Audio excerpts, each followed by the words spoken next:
안녕하세요. 오늘은 소그룹 공과 제22과 진정한 개혁에 대해서 함께 나누어 보도록 하겠습니다. 오늘 함께 나누실 하나님의 말씀은 느헤미야 13장 1절에서 31절까지의 말씀입니다. 영상을 잠시 멈추시고 성경을 펴셔서 하나님 말씀을 읽어보시기를 바랍니다. 말씀을 다 읽어보셨으면 서론의 내용을 읽어보면서 오늘의 내용을 파악해 보도록 하겠습니다.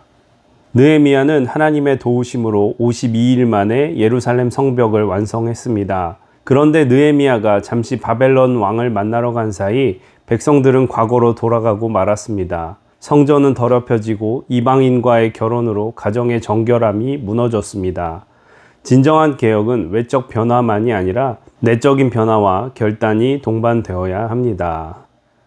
그래서 느헤미야는 바벨론에서 돌아온 유다의 총독으로서 외적으로는 성벽을 재건하고 내적으로는 신앙의 개혁운동을 일으킨 사람입니다. 이스라엘 백성들은 느헤미야와 함께 신앙적인 회복을 도모했습니다. 그런데 안타깝게도 느헤미야가 잠시 바벨론 왕을 만나러 간 사이에 백성들은 다시금 과거의 모습으로 회귀하고 말았습니다. 이에 돌아온 느헤미야는 이런 모습을 보고 크게 분노하고 또 다시금 신앙적인 개혁을 하기 위해서 최선의 모습을 다했습니다. 그러면 느헤미야의 개혁은 어떻게 이루어졌는지 한번 살펴보도록 하겠습니다. 그럼 본론의 내용을 읽어보겠습니다. 느헤미야의 개혁은 어떻게 이루어졌습니까? 첫째, 거룩한 분노에서 시작되었습니다.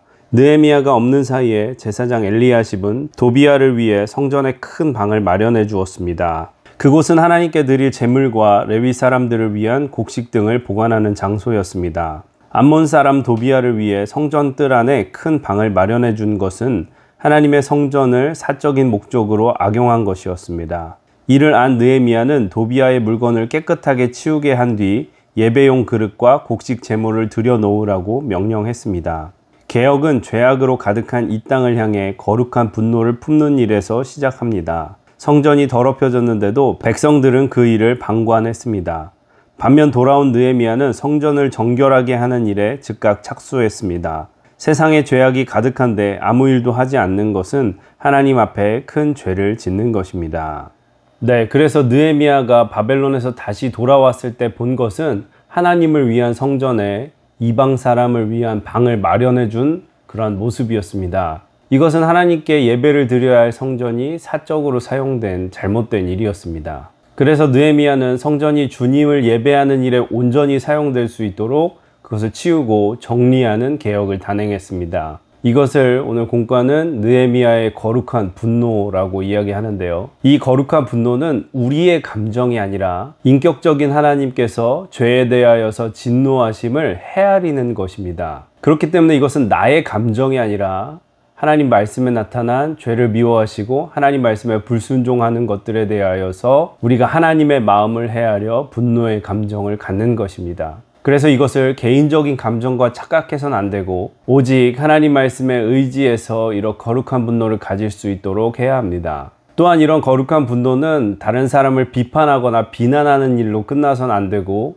오직 하나님의 말씀이 온전히 실행될 수 있도록 또 잘못된 것들이 주님 앞에 바로잡아질 수 있도록 하는 그러한 회개운동과 연결되어야 함을 꼭 기억하시기를 바랍니다. 그러면 계속해서 두 번째 문단도 읽어보겠습니다. 둘째, 사명의 자리로 돌아오게 했을 때 이루어졌습니다. 이스라엘이 과거로 돌아가게 된 것은 레위인들이 자신의 사명지를 떠났기 때문이었습니다. 마땅히 받아야 할 목을 받지 못한 레위인들은 생계 유지를 위해 각자의 농지로 돌아갔습니다. 느헤미야는 먹고 살 길을 찾아 사명의 자리를 버린 레위인들보다 그들의 생계를 방치한 관리들을 더 꾸짖었습니다. 도비야의 사욕을 위해 쓰던 방을 본래의 목적으로 돌려놓고 그곳을 관리할 충직한 사람들을 세웠습니다. 성전의 양식을 곳간에 드리고 예배를 인도하던 레위인들을 돌아오게 하자 성전이 회복되었습니다. 느헤미야는 개혁을 통해 사명자의 먹고 사는 문제를 해결해 주었습니다. 사명자는 주어진 자리를 지켜야 합니다. 우리도 사명자가 마음껏 일할 수 있도록 기도로 돕고 생계의 필요를 채워주어야 합니다. 그래서 우리가 잘 알다시피 이스라엘의 레위 지파는 하나님을 예배하는 사명을 맡은 그러한 지파였습니다. 그렇기 때문에 그들은 가나안을 정복할 때에 땅을 분배받은 것이 아니라 다른 지파들이 생계를 책임져 줄 수 있도록 하나님께서 말씀하셨습니다. 그런데 마땅히 받아야 할 목을 받지 못한 레위인들이 먹고 살기 위해서 각자의 농지로 돌아가게 되고, 그렇게 되므로 성전에서 봉사할 수 있는 많은 사명자들이 자리를 이탈하게 되었습니다. 느헤미야가 돌아와서 한 일은 그러한 사명자들이 잘 세워질 수 있도록 돕고 또 이전의 시스템을 다시 회복시키는 것이었습니다. 우리도 교회에서 하나님께서 기뻐하시는 예배가 잘 드려질 수 있도록 많은 리더들과 사명자들을 돕고 또 잘 세워질 수 있도록 협력해서 하나님이 원하시는 예배의 자리가 회복될 수 있도록 힘써야 될 줄로 믿습니다. 네, 그러면 계속해서 세 번째 문단도 읽어보겠습니다. 셋째, 말씀을 준행함으로 완성되었습니다. 백성들은 안식일에 장사하는 등 안식일을 더럽히는 죄를 지었습니다. 느헤미야는 조상들의 그러한 악행으로 하나님의 재앙이 임했던 사실을 상기시키며 꾸짖었습니다. 또한 솔로몬이 이방 여인을 아내로 맞이하여 죄를 범했듯 백성들은 이방인들과 통혼하는 악행을 저질렀습니다. 느헤미야는 이방 여인과 결혼한 대제사장 엘리야십의 손자 요야다의 아들을 꾸짖고 쫓아냈습니다. 느헤미야의 개혁은 말씀을 지켜 행함으로 완성되었습니다. 진정한 신앙개혁은 하나님의 말씀을 삶에서 구체적으로 지켜 행할 때 완성됩니다. 하나님의 말씀으로 날마다 자신을 점검해야 합니다. 말씀에서 어긋난 삶을 돌이키고 말씀의 기준에 내 생각과 모습을 맞춰야 합니다.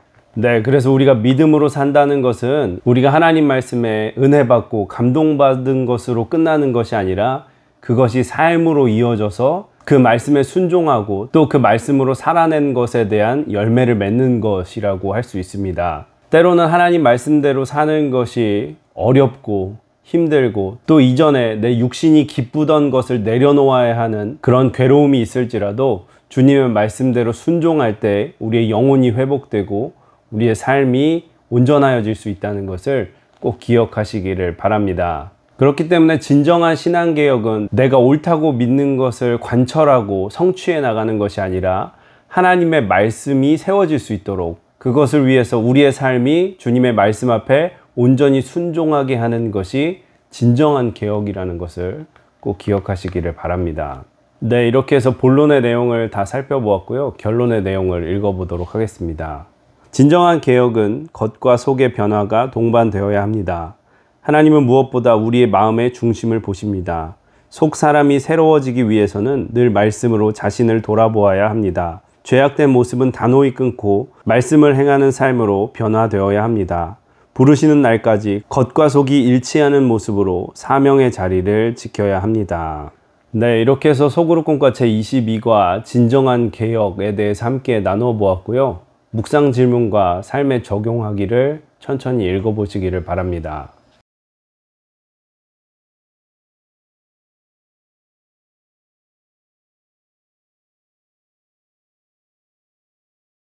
묵상 질문과 삶에 적용하기를 다 읽어보셨으면 오늘 주님께서 주시는 마음과 결단을 붙잡고 기도하시고 또 교회에 여러 중보 기도를 하신 후에 마치시면 되겠습니다.